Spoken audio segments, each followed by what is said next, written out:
I don't like Legacy of Kain. I love it. And if you love something, you want it to be the best it can possibly be. Hey, and welcome back. I'm standing up, so you know I'm about to talk about something serious. I want to tell you something. I've been dreading making this video. So we're going to talk about Legacy of Kain's own Phantom Menace, or maybe Rise of Skywalker? The Dead Shall Rise. We're not going to recap the story of The Dead Shall Rise here, but we will be discussing particular story points, so spoilers ahead. I'm going to ask you to keep it civil in the comments. I won't be hearting or responding to any of them this time, but I will be moderating it heavily. Opinions and criticisms of the work, including my work, are just fine and even welcome.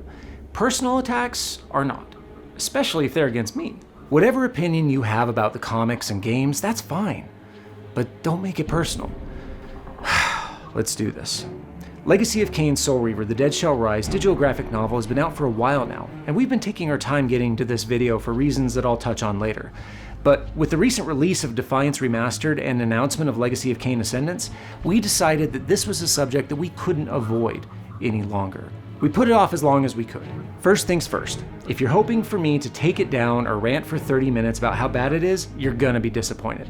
That's not my style. On the other side of the coin, if you're expecting me to claim that it's a misunderstood masterpiece, I'm about to disappoint you too. I'm about to disappoint everyone. You have pinned your hopes on Ben. He will disappoint you. This will be my first and final word on The Dead Shall Rise. I will say this to start. The deeper your connection to the lore of the series, the less I believe you will enjoy The Dead Shall Rise. On this channel, I try to be generous in my praise and sparing in my criticism. That said, The Dead Shall Rise is a fun read, but it's not good. I think it has a hard time appealing to old fans and isn't particularly friendly to the new. I don't exactly hate it, I don't feel it's irredeemable, and it doesn't score high on my list of things to be angry about. We'll dig into that more later, but first, let's back up to the night it dropped. I posted a little hype meme on Reddit because I was excited. First new official Legacy of Kain story in decades, I was so ready, even though we were up to our eyeballs in client work that day. I set up the camera, and as soon as it dropped, I got my copy, loaded it on my tablet, and filmed all my reactions. All right, here we go. I'm sure this is going to be extremely exciting for you to watch. I started out enjoying it, not seeking to find fault. Raziel was sassy back then too. And as I got further into it, I was still enjoying it. And here's our new character. But I noticed that something happened in my brain. It went into what I call popcorn mode, where it sits back and stops trying to ask questions about what it's consuming. It's a solid coping mechanism, but it's not a good sign for a Legacy of Kain thing. I try to be childlike when I'm excited and strictly mature when I'm disappointed. It saves a lot of energy. The most damning criticism that I can level at The Dead Shall Rise is that while I enjoyed reading it, I felt no burning desire to read it again when I was done. I reloaded my Chronoplast save again and again in Soul Reaver 1 to savor the final scene between Kain and Raziel. I had faith in you, in your ability to hate, in your self-righteous indignation. Even at a somewhat sophisticated 21 years old, it took me multiple playthroughs of Soul Reaver 2 to fully absorb what was going on. History abhors a paradox. The ending of Defiance had me upset for decades until I finally came to terms with Raziel's choice while I was working on the hardest dialogue shorts in 2025. It was then I knew what I had to do. There's no such brain glue in The Dead Shall Rise. New Legacy of Kain thing, new creative team, it wasn't unexpected. No one's ever going to top Amy Hennig's work on this series, but Amy has moved on, and the chances of her returning to Legacy of Kain, as far as we know, are nearly zero. And if the series is going to continue, someone is going to have to pick up that baton. It appears the new character Elaleth is here to stay, and that doesn't have to be a bad thing. I like the character on paper, and I think she has potential. In the clutches of a mysterious supernatural benefactor, she makes a gruesome bargain and sacrifices her freedom for a chance at revenge. That's pretty Legacy of Kain. Those blind with rage are by destiny ensnared. However, her execution was flawed, at best. The early revelation that she was Raziel's sister is unearned and feels, well, very unlikely. Well, that's an interesting coincidence. In that other fandom, I call this Skywalker syndrome. I was skeptical about Raziel as a character at first, but I'd warmed up to him in the first 10 minutes of Soul Reaver, thanks to Hennig's phenomenal writing and Michael Bell's groundbreaking performance. I am destroyed. As she's currently written, I don't see myself holding Elaleth in the same esteem. That's not to say I never could, but she's got a very steep hill to climb, and would need some fantastic story work and a dynamite voice actor to make that happen. I don't want to say that Elaleth feels shoehorned in. However, it does feel like she is not as well thought out as she should be. I love the idea of a central character, protagonist or antagonist, being a woman with agency, but it needs to be a natural addition and not a mandate. With all respect to the artist, the art is wrong for Legacy of Kain. At many points, it feels rushed and cheap. It's kind of hard to get into the story when somebody's face looks like that. What in the Bratz doll? Nosgoth is a dark place, and most of its inhabitants are complicated, gritty characters. But the art is unintentionally hilarious at times in The Dead Shall Rise, and really isn't what I think of when I think Legacy of Kain.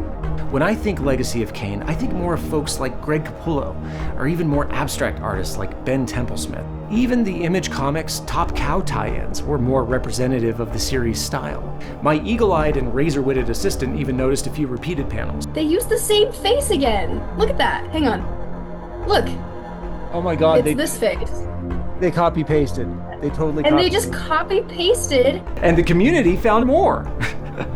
Now, to be fair, The Dead Shall Rise approaches 160 pages in length, and that's a ton of art to do in less than a year.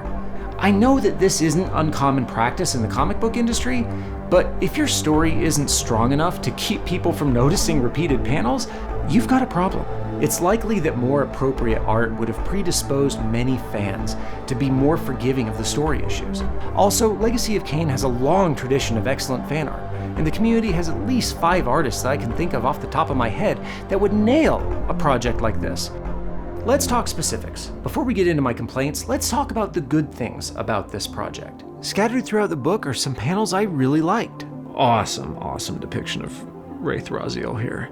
For the short amount of time that we get to see them together, Raziel and his brothers Dumas and Tyrell are a blast to watch, especially this panel. There are some moments where the dialogue aspires to the greatness of the original, though it certainly never reaches those heights. The book's best moments come when it lovingly recreates some of the series' best moments from new perspectives, and we get to see a moment or two that was only hinted at. Of course, these were written originally by Amy Hennig. On the digital soundtrack, new voice lines from Simon Templeman and Michael Bell. Nosgoth trembled the moment his wings were revealed. Some scenes from the comic are acted out. Fun, and it turns out that these are for Ascendants. The Blood Omen 1 wall scroll is sweet, and I can't wait for the physical. It might replace my episode 3 poster.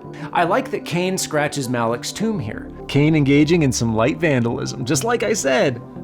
It's a good call to whoever thought to match the game here. Kain, at least in my opinion, feels somewhat like the Kain we know, minus this incredibly silly panel. And it's so much fun to spend time with him again. My curiosity has granted you a reprieve from death. This is the Kain I know. This is great. He is clever, cold, and creatively cruel, and makes Elaleth bitterly regret her bargain with him, which is a perfectly Kain thing to do. He's weirdly pissed off a few times, though. Also, I personally like the idea of Kain enjoying another blasphemous private joke by raiding Thornlodge. He would think that's hilarious. The memes, oh my god, the memes. This book is so meme-worthy, and the community has delivered on this. You do me thick! Now, the moment many of you have been waiting for. My complaints. There are some choices that feel, and I'm gonna forego eloquence for simplicity here, just dumb. The tale is crude and ill-conceived. Elaleth is an interesting antagonist. Her choices drive the plot forward, and far from being the Mary Sue she's accused of being, she suffers for her choices. She's constantly getting her ass kicked, and is foiled at every turn.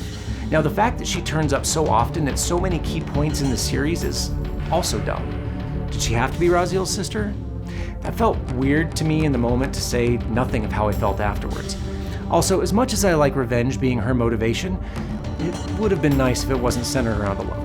So much of the plot is awfully convenient, and contrary to the assertions of many critics, I believe the writers were so terrified of breaking canon that they inadvertently did it anyway, which is really a pretty Legacy of Kain thing to do if you think in and of itself, if you think about it. I think it bears mentioning that canon-breaking events are canon to Legacy of Kain. However, there are rules. There's a very specific event, only one, that has to happen in order for history to change. I really dislike that the amulet appears to force Raziel's evolution. Vampiric evolution is one of my favorite speculative topics in Legacy of Kain, and I guess I just don't like the idea that you can just Hilden magic wings onto a vampire. Either one of them. Some folks take issue with Kain using the Soul Reaver to cut his wrist here at the Tomb of the Seraphan, claiming it would feed on his soul, or at least his blood. I am actually fine with this. He's had the Soul Reaver long enough, I'd imagine it feels his intent, but later moments get weird. I don't know how I feel about the Reaver having a will at this point. This is my own conjecture, but in order for the Wraith Blade to become whole again at the beginning of Soul Reaver 2, it would have had to have been diminished when Kain found it in Avernus in Blood Omen 1. I think this version of the Reaver would not have been strong enough to do anything but obey its master, if that. Again, this is conjecture and not canon. This panel claims the Heart of Darkness stops beating. No. Bad. When Raziel acquires the memory medallion, he has no reaction to the revelation that he was Seraphan. This is a problem that could have been solved with one panel. One. They could have reused this one. Also, it's far too convenient that when he loses the medallion, he loses all of his memories. Selective amnesia and the secret sibling are among the most tired of tropes in all storytelling. Now, that said, there is a fix here if Bibok continues his story. This medallion, Vodalus, and even Kaisetsek could be revealed to be agents of the Elder God, traitors to the Hilden. Maybe this is why Kaisetsek is cursed. And it would be very easy to reveal that much of what Raziel saw was carefully crafted lies, sprinkled with just enough truth to make it convincing. It's not like he can remember anything and argue against it. Raziel even mentions this possibility in this panel before everything goes down. In addition, it seems far too much of a stretch to have Elaleth turn up like a bad penny every time something big happens to Raziel. Whose silly necklace gave Raz his wings? It was Elaleth all along. Not to mention what that does to their agency. Who told Kain to go raise those fiends? It was Elaleth all along. I can see a reason for Elaleth surviving her f*** around and find out moment with Kain. Knowing what we know about the entity inside the Soul Reaver actually is, and all the Hildening going on, but this moment gets confusing, even on subsequent reads. It's not entirely clear why this event creates a paradox that allows Elaleth to live. I'm still not sure why the Reaver and Elaleth's body cause a convergence event. I'm open to having this explained to me. Plus, the very existence of the Hilden Gate is a massive problem. Really, a lot of this book only starts to make sense if it occurs in the post-Soul Reaver 2, Blood Omen 2 timeline. But again, conjecture. My God. Elaleth. Where do I think the story could go? Well, I'm pretty sure they're setting up Elaleth to be the seer from Blood Omen 2 eventually, which, okay. We know next to nothing about her except that she owes Vorador a favor, she has magic telekinetic blood, and is weirdly horny for Kain. Yes, drink, my dark prince. Tell your sister to calm down, Raziel. I'm not interested. Is it canon? Well, yes, it is canon. And this was confirmed by Crystal Dynamics just earlier this week. Now, why does that matter? Other than the fact that future works will be built on it. Okay, I think that's a pretty good answer to my own question, but as a fan, you can decide what works matter to you in a series. Many of you are too young to remember how we reacted to Blood Omen 2 when it launched. It wasn't a good reaction. There are still many among us who insist that it isn't canon. For my part, I consider it to be like that weird sibling or cousin that the rest of us dunk on, but if anyone outside the family were to pick on them, pity the fool, right? I can already tell that a lot of you are not gonna like this. After I was done reading, what enjoyment I did have from the book was overshadowed by the knee-jerk reaction from the community that started just minutes after the book launched. It was crazy to see all of these vitriol-soaked takes in real time as I was trying to create my video about it. The predictable and lazy woke and Mary Sue regurgitations came first. Oh, I'm sick of hearing that particular phrase. Followed by the reasonable lore and character-based complaints from folks who actually took the time and read the whole book. Many fans were deeply hurt and felt betrayed that this was the quality of work they received after 23 years of no new stories and nearly a year of waiting for the Kickstarter to deliver. And these folks I really feel for. And some were deeply angry at what they perceived to be a squandered opportunity to revive the franchise. I don't necessarily agree, but I understand. I take my time and choose my words very, very carefully, and nothing I could say could address even a part of the hate tsunami that rushed the book's way that night. In the months since, many fans have come forth and articulated their disappointment with great eloquence, and I support this wholeheartedly. However, I've also come across some truly vile personal attacks against the creators, and this is never okay, regardless of how bad the work is. I do want to mention that the book does have its supporters, and their viewpoint is equally valid, even if I don't agree with it and it doesn't survive well in the internet echo chamber. Despite what you may believe, there is no consensus in the fandom about The Dead Shall Rise. Everyone has their own opinion. Some people like The Dead Shall Rise, and they have just as much right to space in this fandom as those who don't. The idea that someone is less of a fan because they like something that you don't needs to die. And here's my really spicy take. If there's space for Blood Omen 2 in the fandom, there's space for The Dead Shall Rise. As they currently exist, I consider both stories to be about the same quality. Monster! That's one we're gonna get hate on. The next disappointment was a surprise, and this is why we abandoned the original version of this video, where I was going to go to bat for BitBot for getting this project moving. The day after the drop, they posted some tone-deaf and even condescending responses to fans seeking answers about the story, such as read between the lines. Many fans took the insinuation that they weren't putting enough effort into understanding the story a little personally. Understandable. I make no excuses for anyone being abusive, but these were die-hard fans and backers asking pointed but relevant questions, critically but respectfully. After these responses, I lost all desire to defend, let alone promote them. As of the making of this video in March of 2026, there are nearly 9,000 original backers, including myself, and over 1,800 comments on the Kickstarter page, most of which appear to be negative. Ouch. I think launching a project like this was a far-off dream of many Legacy of Kain fans, myself included. Nearly every fan I know has a story they want to tell in one form or another. I'm a little jealous, to be honest. Now, I don't believe these folks set out to make a bad product. I think they all thought they were making something great, and I believe they put their hearts into it, ironically creating an echo chamber of their own. I've seen this happen. I know they love the series, but love is not enough when you're dealing with a property like Legacy of Kain. One thing I've learned over the last year and a half of making these videos is that this series means different things to different people, and every fan interprets things in the series differently. As a lifetime die-hard fan of the series, which hopefully by now, hopefully few can dispute, I would like to believe that my fellow fans would love my original story set in Nosgoth. I've got a banger about Vorador's Mystery Woman. But then again, maybe they wouldn't. And I think my emotional attachment to the hard work I've put in would make a thorny community reception really painful. And I think that's what happened with BitBot's defensive response. One thing I've learned by being on YouTube for the last 3 years is that sometimes it's better not to say anything at all. I think it bears mentioning the accusations of BitBot swindling backers is inaccurate and unfair. They've delivered a product and have given regular updates on the physical rewards. Crowdfunding is always a gamble, but there's a difference between being swindled and just being disappointed in the quality of the work. As far as the fulfillment delays go for the physical component of the project, I get it. I backed this and 2 other projects more than a year ago, but manufacturing is an international process and the environment for that is very tough right now. I get it. I'm normal about it. Without unduly defending anyone in particular, I want to present you with a challenging idea.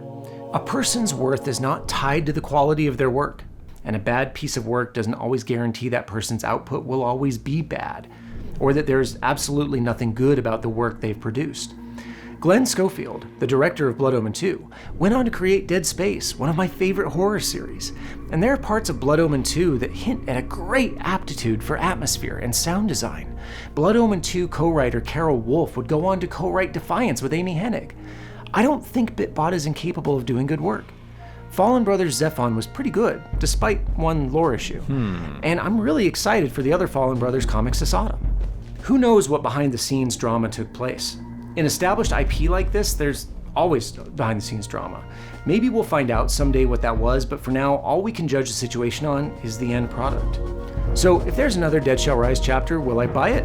I don't know. I mean, we will, so we can discuss it on the channel. However, I am a pragmatist. My 2 ways of trying to help get the sequel I've always wanted are to use all my skills to make these videos and support every Legacy of Kain project that I can. However, I don't think we need to just accept that this is the quality we're going to have going forward. I can respect that BitBot got this project off the ground and that the creative choices were theirs to make, but as a fan and backer, I can respectfully disagree with those choices. If they're interested, I'm always happy to sit down and suggest ways a future installment could be better. Is that too much? That might be too much. I don't like Legacy of Kain. I love it. And if you love something, you want it to be the best it can possibly be. and I think most fans share this opinion. If they're going to continue the Dead Shall Rise story, I would respectfully ask BitBot and their partners at Crystal Dynamics for more rigorous adherence to established and public series lore, to commit to the higher level of art quality that we see in the Fallen Brothers Zephon comic, and to accept feedback from the fandom with humility and grace. I am well aware of the double standard requiring perfect grace in the face of even the most vile comments. Dislike it as I may, it does exist. From the fandom, I would ask that you cease the personal attacks and the even more negative behaviors entirely. They are not helpful in the slightest, and pushing the creators away from engaging with the fans is a net negative for everyone. That said, I think it's fair to expect more, and you should continue to speak up, respectfully and constructively. Fandom can be passionate and intense, but it does not have to be toxic. Our heroes in these games may be inhuman monsters, but there's no excuse for us to be. So that brings us to Legacy of Kain Ascendants, the upcoming 2D action platformer co-developed by Freak Zone Games in association with BitBot that appears to be based on The Dead Shall Rise. The trailer features some key scenes from the graphic novel in sprite form, and also showcases the return of our main voice cast. Brave Victus! While the Defiance Remaster trailer was featured front and center in Sony's February 12th State of Play announcement reel, Ascendants was merely a footnote. I only found out about it from looking at the official Legacy of Kain YouTube channel right after. The backlash was predictable and immediate, as the Dead Shall Rise critics flowed in to criticize BitBot's involvement, Elaleth's appearance and existence as a playable character, its nature as a 2D prequel rather than a 3D continuation of the series, some called it a monkey's paw wish, and declare their intention to summarily boycott Ascendants, but not the Defiance Remaster. I personally am excited for Ascendants. It looks like fun, and I adore this style of game. Plus, we have Michael and Simon back. Ascendance isn't granted. It is earned with blood. Freak Zone Games, co-developer of Ascendants, has a great track record with this kind of game, with all of their previous efforts being highly rated on Steam. I'm trying my best to go into it with an open mind, and I would ask you to do the same. It may yet be a good game. It might also be bad. Either way, you'll get my honest opinion. I am presented with a dilemma. Let's call it a two-sided coin. As Legacy of Kain fans, we're in a difficult place. Do we continue to throw every dollar we can at the series to keep it alive, even if many of us dislike some of the output? Or do we boycott that output and risk killing the series for good? I hope the folks in charge of the series are listening to us, but it's hard to know what factors the decision makers are paying attention to. Other than the bottom line, of course. Now, don't misunderstand me. I'm not here to scare you into buying a game you don't want to support. I just want you to consider all the angles. And to those of you who say you'd rather see the series die, remember that you don't speak for everyone. So, if I were to look into my Chronoplast Nook, what do I see? Well, I think if the Defiance Remaster does well, which, judging by the rapturous community reaction, it will, and Ascendants does not, I think we may not see another new story from Legacy of Kain, at least not for a while. The next likely remaster now is Blood Omen 2. Enough of you keep asking for it. There may also be hope for a full remake of Blood Omen 1, and that project, if it happens, I think has a potential to launch Legacy of Kain back into the mainstream, if it's ambitious enough. If Ascendants does do well, who knows? Maybe we'll be looking at the sequel of our dreams. Or our nightmares, depending on how you look at it. I think nearly every Legacy of Kain fan would want a new double or AAA entry in the series, at least to finish out the story and give us the closure we've been wanting for decades. But it would not be controversial to say that the quality cannot be at the level of The Dead Shall Rise if it's to be successful. So, are we going to play Ascendants on the channel? Yes, absolutely. Whether it's good or bad, it's a Legacy of Kain game, and that's what we do here. You'll get my first reactions pure and unfiltered, as always. So, why did it take so long to get this video up? Well, I didn't want to make it. It felt like a no-win situation, and I didn't feel like the book was good enough to warrant the work necessary. And we were super busy. It's that simple. However, I still think it's a great time to be a Legacy of Kain fan. The future of the series is not and has never been certain. But one thing is, I will always love Legacy of Kain. The existence of Legacy of Kain stories I don't love has never diminished my passion for the ones I do. And I still believe this is the most exciting time to be a Legacy of Kain fan in decades. As long as a single one of us stands, we are legion. This is a moment that most of us never thought possible. The Defiance Remaster, like the Soul Reaver 1 and 2 remasters, was excellent. And I'm going into Ascendants with my mind wide open, wanting to enjoy it, and thrilled that my personal heroes are back playing the characters that I love. Thanks for watching, and Vae Victus.